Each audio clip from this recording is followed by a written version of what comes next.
नमस्कार, आप देख रहे हैं पद्मन्यूज 24/7 कृष्णा संडे के साथ। बुलेटिन की शुरुआत करते हैं हेडलाइन से। विद्वान अदालत में हुई डबल मनी मामले की सुनवाई। मुख्य आरोपी सोमेंद्र कंकराय रहे अनुपस्थित। वहीं अन्य आरोपी हेमराज अमाडारे ने कहा कि मुझे किसी ने नहीं किया था किडनैप।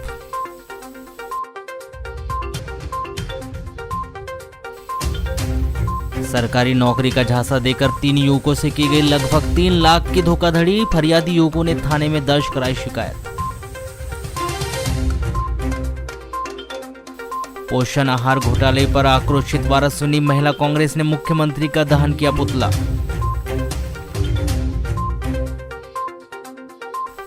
पुरानी पेंशन बहाली, क्रमोन्नति, पदोन्नति सहित विभिन्न मांगों को लेकर अलग अलग स्थानों पर मध्य प्रदेश शिक्षक संघ ने शुरू किया अनिश्चितकालीन हड़ताल।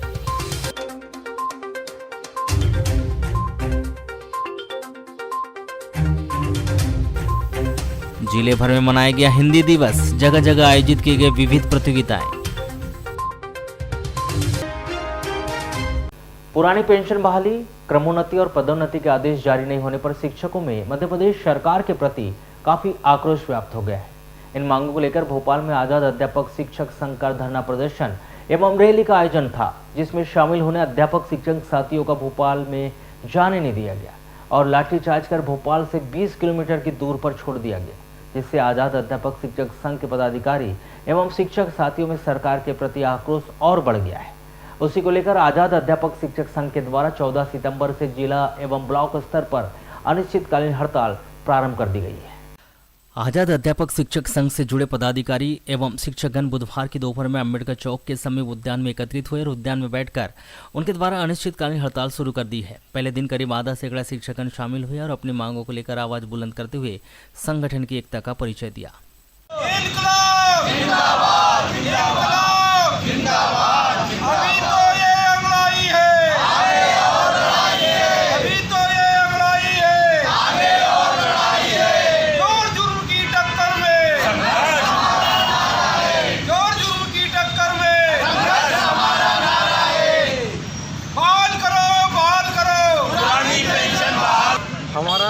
पुरानी पेंशन बहाल करो मांग है मूल मांग, और हमारे अध्यापक साथियों की 2018 से लेकर क्रमोन्नति और पदोन्नति के आदेश जारी नहीं हो रहे हैं, जिसे जारी कराने के लिए हमारी कल धरना प्रदर्शन हड़ताल रैली भोपाल में थी।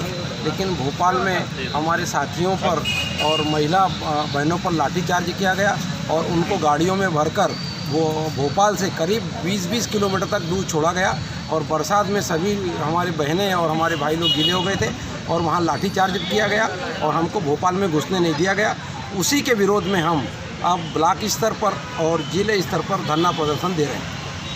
ये अनिश्चितकालीन हड़ताल है, हमारी धरना प्रदर्शन है। जब तक हमारी मांग पूरी नहीं होती हम स्कूल वापस नहीं जाएंगे और हमारे ज़िले की लगभग 70 से 80% शिक्षक धरने पर आ चुके हैं। हम तालाबंदी तक जाएंगे और अपनी मांग सरकार से मनवा के रहेंगे। बुधवार को जिला सत्र न्यायालय में प्रैक्टिस करने वाले अधिवक्तागण उस वक्त नाराज हो गए जब डबल मनी वाले आरोपियों की पेशी होने के चलते जिला सत्र न्यायालय की ओर जाने वाले विभिन्न सड़कों को पुलिस प्रशासन के द्वारा जगह जगह बैरिकेड्स लगाकर बंद कर दिया गया। जिला पंचायत से एसपी कार्यालय रोड, काली पुतली चौक, जिला सत्र न्यायालय के सामने और जयस्तंभ चौक सहित अन्य स्थानों पर बैरिकेड्स लगाने से जहां एक और पैरवी के लिए अधिवक्ताओं को जिला सत्र न्यायालय आने में भारी परेशानियों का सामना करना पड़ा, तो वहीं उनके पक्षकारों को भी न्यायालय में पहुंचने में काफी दिक्कतें हुई। आए दिनों डबल मनी के आरोपियों की पेशी होने और हर पेशी के दौरान जगह जगह बैरिकेड्स लगाकर पुलिस कर्मियों के द्वारा की जाने वाली पूछताछ से नाराज अधिवक्ताओं ने इसका खुलकर विरोध किया, जहां उन्होंने अपनी नाराजगी व्यक्त करते हुए जिला सत्र न्यायाधीश को एक ज्ञापन सौंपकर बैरिकेड्स लगाकर जगह जगह से बंद किए गए मार्ग को खुलवाने की गुहार लगाई। वहीं उन्होंने भविष्य में भी पेशी के दौरान इस तरह की बैरिकेड्स लगाकर रास्ता को बंद न करने का अनुरोध किया।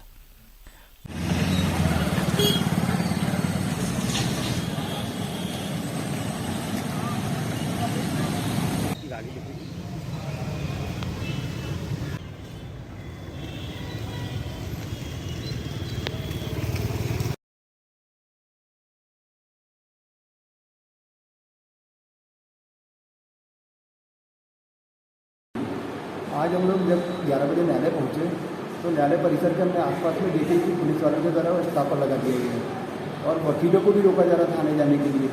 तो इस संबंध में सभी अधिवक्ता ने मिलकर माननीय प्रधान न्यायाधीश जिला न्यायाधीश महोदय को जाके अवगत कराया कि हर बार जब डबल मनी मामले में न्यायालय में पेशी होती है तो पुलिस के द्वारा बैरिकेड लगा दिए जाते हैं, आने जाने की रोक दिया जाता है, जबकि सामान्य प्रक्रिया में न्यायालय में सभी गवाह चल रही है।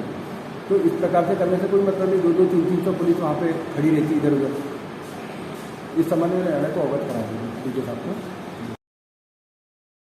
वारासिनी थाने में पूर्व में दर्ज रेलवे और फॉरेस्ट की नौकरी लगाने और फर्जी प्रमाण पत्र देकर ज्वाइनिंग कराने के नाम पर रुपए लेकर ठगी करने के मामले में पुलिस ने 5वें आरोपी ललित तुरकर 32 वर्षीय भजियादंड निवासी को गिरफ्तार कर 14 सितंबर को न्यायालय के समक्ष पेश किया है। प्राप्त जानकारी के अनुसार वर्ष 2021 में प्रार्थी प्रहलाद पारधी निवासी चंदोरी वार्ड नंबर 8 वारासिनी के द्वारा वारासिनी थाने में शिकायत देकर FIR दर्ज कराई गई थी कि इसको वारासिनी निवासी जगदीश खरे, कमलेश रंगारे और मिलिंद रंगारे के साथ मिलकर सरकारी नौकरी रेलवे और फॉरेस्ट विभाग में लगाने का झांसा देकर लाखों रुपए लिए गए। वहीं फर्जी प्रमाण पत्र देकर भी विभाग में ज्वाइनिंग करने का है, वहां प्रमाण पत्र भी पूरी तरह से फर्जी निकला था।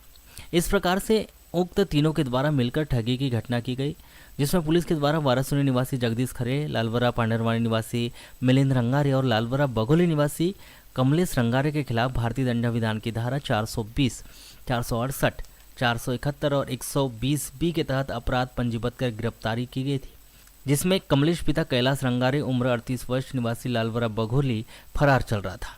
1 सितंबर को पुलिस ने गिरफ्तार कर उसे पुलिस रिमांड पर लेकर पूछताछ की, जिसके द्वारा ललित तुरकर 32 वर्ष भजियादंड निवासी का नाम बताया गया था। जिसके बाद कमलेश को न्यायालय के माध्यम से जेल भेज दिया गया। तत्पश्चात ललित तुरकर की सरगर्मी से पुलिस के द्वारा पतासाजी की जा रही थी, परंतु कहीं पता नहीं चला, जिससे पुलिस ने मुखबिर की सूचना पर गिरफ्तार कर वारासिनी न्यायालय के समक्ष पेश किया, जहां पुलिस के द्वारा उसे न्यायालय ने जेल भेज दिया है। अपर सत्र न्यायाधीश मनोज कुमार तिवारी की अदालत में जिले के बहुचर्चित डबल मनी स्कैम की सुनवाई के चलते 14 सितंबर को इस मामले में सुनवाई हुई। इस दौरान इस मामले के मुख्य आरोपी सोमेंद्र कंकराय ने विद्वान अदालत में अनुपस्थित रहा। शासन की ओर से एक गवाह के बयान दर्ज कराए गए एवं हेमराज अमाडेरे के विपक्षी गवाह अदालत में अनुपस्थित रहा। 14 सितंबर को डबल मनी के इस मामले में आरोपी तमेश मंसूरी, राकेश मंसूर, प्रदीप कंकराय ने सहित हेमराज अमाडारे, रामचंद्र कालवेले, राहुल बापुरे एवं ललित उपस्थित हुए थे। The banning of unregulated deposit money scheme 2019 की दफा 21(3), 420, 406, 120B के तहत आज ट्रायल प्रारंभ हुआ, जिसमें द्वितीय साक्षी के रूप में न्यायालय में सियालाल नागेश पिता तिजुलाल नागेश निवासी पाल डोंगरी ने अपने बयान दर्ज करवाए। आरोपी की ओर से पैरवी अधिवक्ता प्रवेश मलेवार, इंद्रजीत भोज ने की, जबकि अभियोजन की ओर से प्रभारी जिला लोक अभियोजन अधिकारी कपिल डहरिया ने पैरवी की। इस मामले की सुनवाई के दौरान न्यायालय परिसर में पुलिस बल तैनात रहा और न्यायालय के सामने से गुजरने वाले मार्ग को काली पुतली चौक और जयस्तंभ चौक में बैरिकेड स्टॉपर लगाकर पूर्ण रूप से बंद कर दिया गया था। मामले की सुनवाई होने के बाद बैरिकेड स्टॉपर हटाकर आवाजाही चालू की गई। आपको बताया कि 13 सितंबर को ग्राम बोलेगांव में डबल मनी के मामले में आरोपी हेमराज अमाडारे के निवास में निवेशकों की लगी भीड़ और उसके घर में घेराव करने को लेकर 14 सितंबर को इस मामले की सुनवाई के दौरान न्यायालय परिसर में भी पुलिस बल तैनात कर दिया गया था तथा जयस्तंभ चौक से कालीपुतली चौक पर बैरिकेड्स लगाकर वाहनों की आवाजाही पर रोक लगा दी गई थी। लांजी पुलिस ने हेमराज अमाडारे को पुलिस सुरक्षा के बीच न्यायालय में पेश किया गया और सुनवाई होने के बाद लांजी पुलिस हेमराज को अपने वाहन से ही उसके घर ले गई। बताया जा रहा है कि 13 सितंबर की घटना को लेकर लांजी पुलिस ने हेमराज अमाडारे के घर ग्राम बोलेगांव में पुलिस बल तैनात किया है। पिछले दिनों लांजी के ईश्वर उमरे के द्वारा हेमराज अमाडारे का किडनैप किए जाने का आरोप लगाया गया था। हेमराज अमाडारे ने इस आरोप को सिरे से खारिज करते हुए कहा कि उसका किसी ने किडनैप नहीं किया है, वह अपनी सुरक्षा के लिए बाहर जा रहा था, अपने आदमी को घर की देखरेख करने के लिए उसने रखा था। लांजी वाले ईश्वर उमरे ने गलत आरोप लगाया है। नानो कावरे और कुमार कावरे ने उसका किडनैप नहीं किया है, जबकि वह नानो कावरे को पहचानता ही नहीं है। आपकी माताजी ने एक बयान दिया है किरनापुर थाने में कि आपको किडनैप करके रखे गया था। क्या कहना है इसमें आपका? मैं ये कहना चाहता हूँ, इसमें किडनैप में मैं अपनी सुरक्षा के लिए कहीं बाहर जा रहा था, मेरे आदमी को रखा था, मेरा माल का देखरेख करना, तो जो लांजी वाला जो ईश्वर उमरे है वो गलत आरोप लगा। जिस प्रकार से एक नानू कावरे और कुमार कावरे का नाम आ रहा है, कुछ नहीं, तो कुछ भी नहीं, मैं तो नानू कावरे को तो पहचानता नहीं पहचानते। असत्य पर सत्य की जीत और अधर्म पर धर्म की विजय का प्रतीक विजयादशमी पर्व आगामी माह 5 अक्टूबर को जिला मुख्यालय सहित अन्य ग्रामीण अंचलों में धार्मिक परंपराओं के अनुसार मनाया जाएगा, जहां अहंकार रूपी रावण का प्रभु श्री राम के द्वारा वध कर दहन किया जाएगा। इस समारोह को लेकर नगर सहित पूरे जिले में तैयारी शुरू हो चुकी है। वहीं नगर में भी इस पर्व को हर्षोल्लास के साथ मनाने के लिए तैयारियां शुरू कर दी गई है, जिसको लेकर आज बुधवार को एसडीएम कार्यालय में महावीर सेवा दल समिति के एक अहम बैठक का आयोजन किया गया। आयोजित इस बैठक में एसडीएम संदीप सिंह ने महावीर सेवा दल समिति के दोनों गुटों से चर्चा कर इस भव्य आयोजन को लेकर विचार विमर्श किया। वहीं मुकुटधारी हनुमान का चोला धारण करने वाले महाराज का नाम तय किया गया, जिसमें सर्वसहमति से पिछले 3 महीनों से मंदिर में सेवा दे रहे विक्रम त्रिवेदी का नाम इस वर्ष हनुमान जी का चोला धारण करने के लिए फाइनल किया गया, जिस पर महावीर सेवा दल समिति ने खुशी जताई है।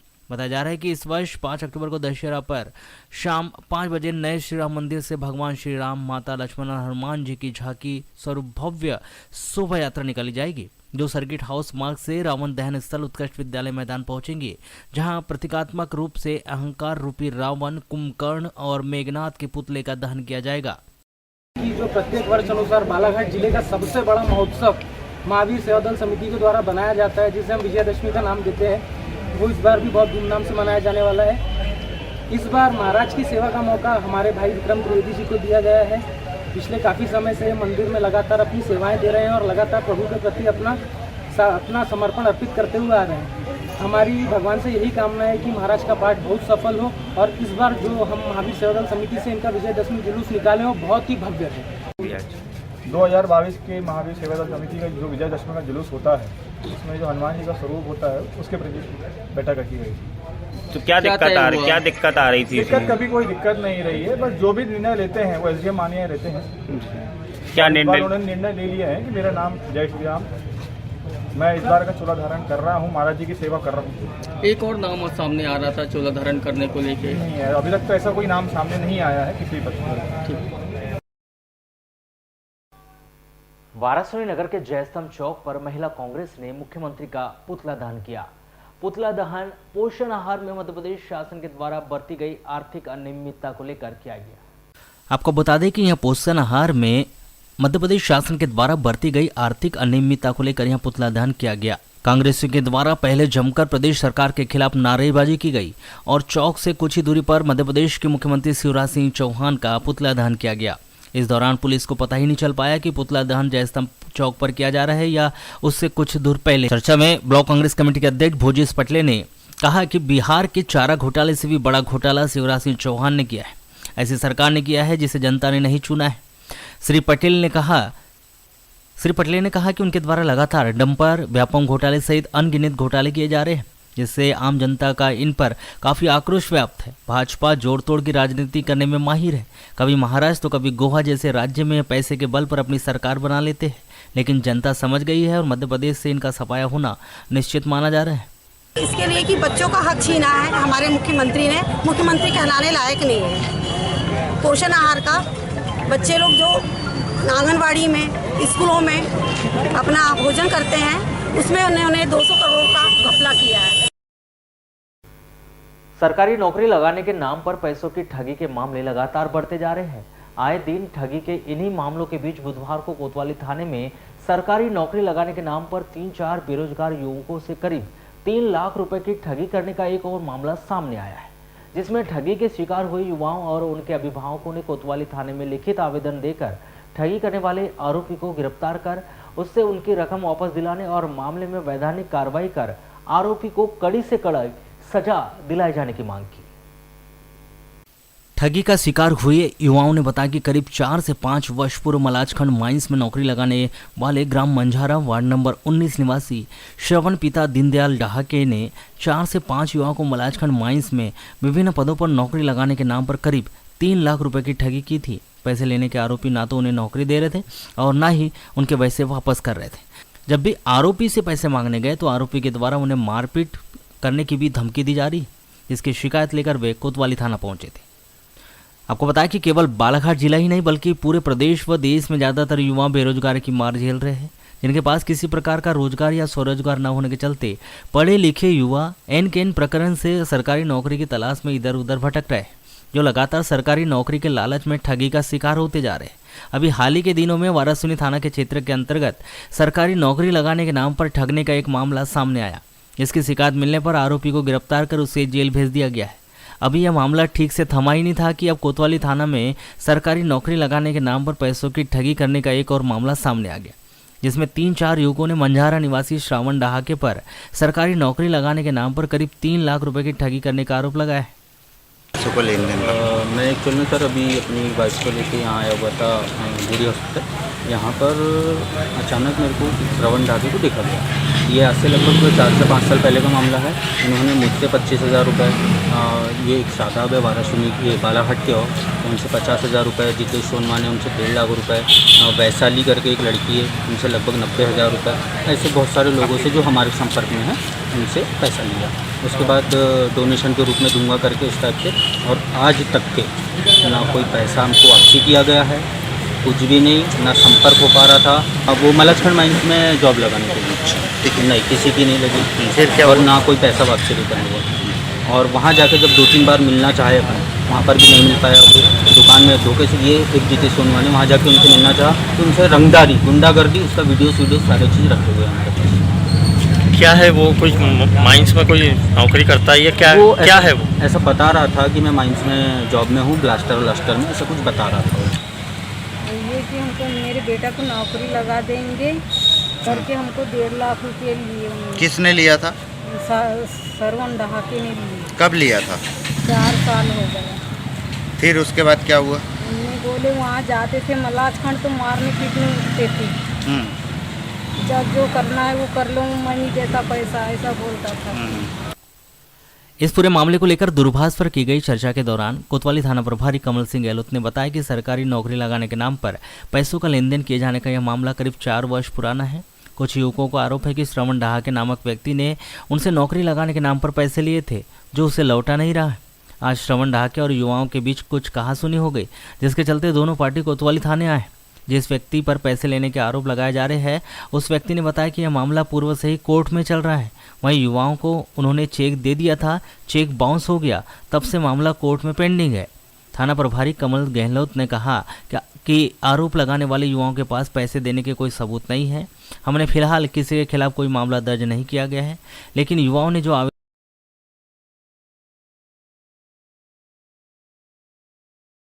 लालबरा नगर मुख्यालय से सटी ग्राम पंचायत अमोली के ढूटी बड़ी नहर के आगे एवं बमनी के बीच खेत जाने वाले मार्ग से रेत से भरे डंपर व ट्रकों के गुजरने से मार्ग गड्ढों में तब्दील हो गया है, साथ ही वहां कीचड़नुमा हो गया है। 13 सितंबर की रात में रेत से भरा ट्रक खराब होने की वजह से वह बीच मार्ग में फंस गया, जिसके कारण आने जाने वाले किसानों को बेहद ही परेशानियों का सामना करना पड़ रहा है, जिससे शासन प्रशासन के प्रति किसानों में आक्रोश भी व्याप्त है। 14 सितंबर की सुबह किसानों के द्वारा खेत जाने वाले मिट्टी के कच्चे मार्ग से ओवरलोड डंपर व ट्रकों पर प्रतिबंध लगाने व मार्ग का निर्माण करवाने की मांग को लेकर आक्रोश व्यक्त किया गया और कहा गया कि यह मार्ग खेत जाने वाला है। इस मार्ग से ट्रैक्टर से परिवहन कर सकते, परंतु प्रशासन की मिलीभगत से रेत ठेकेदारों के द्वारा 25 से 40 टन ओवरलोड वाहनों से रेत का परिवहन किया जा रहा है, जिसके कारण मार्ग में पैदल चलना भी दूभर हो गया है। किसानों के द्वारा विरोध करने की जानकारी लगने के बाद रेत ठेकेदार राजेश दुबे घटनास्थल पर पहुंचकर आक्रोशित किसानों को आश्वस्त किया कि मार्ग में फंसे ट्रक को बाहर निकालकर सड़क का मरम्मत कार्य करवा दिया जाएगा, जिसके बाद किसानों व ग्रामीणजनों का आक्रोश शांत हुआ। जिस रोड पर ट्रक फंसा हुआ ये कहाँ निकलता है आगे? ये आगे तक बस अंदर थोड़ा कुछ दूर 50-100 मीटर। अभी वर्तमान में क्या परेशानी हो रही है? परेशानी ये है कि पूरी दलदल बन गई पहाड़, ट्रक जा जाके 10 चक्का 12 चक्का 70-80 टन वाले। तो जैसे अभी आगे जाना है तो भी कैसे कर रहे हैं आप? कुछ जा ही नहीं सकते, ऑप्शन ही नहीं है। आज किस बात को लेकर आप लोगों ने विरोध किया? ये देखो ना, ये रोड की हालत देखो कितनी खराब हो गई। दवाई सींचने नहीं जा सकते किसान, अपना खेत देखने नहीं जा सकता, इतनी परेशानी है। पैदल चलना भी दूभर हो गया है। बिल्कुल जा ही नहीं सकते, बिल्कुल ट्रक भर का तो रास्ता ही है वो, उसमें भी ट्रक फंसा हुआ है और रास्ता इतना खराब हो गया कि पैदल जा ही नहीं सकते।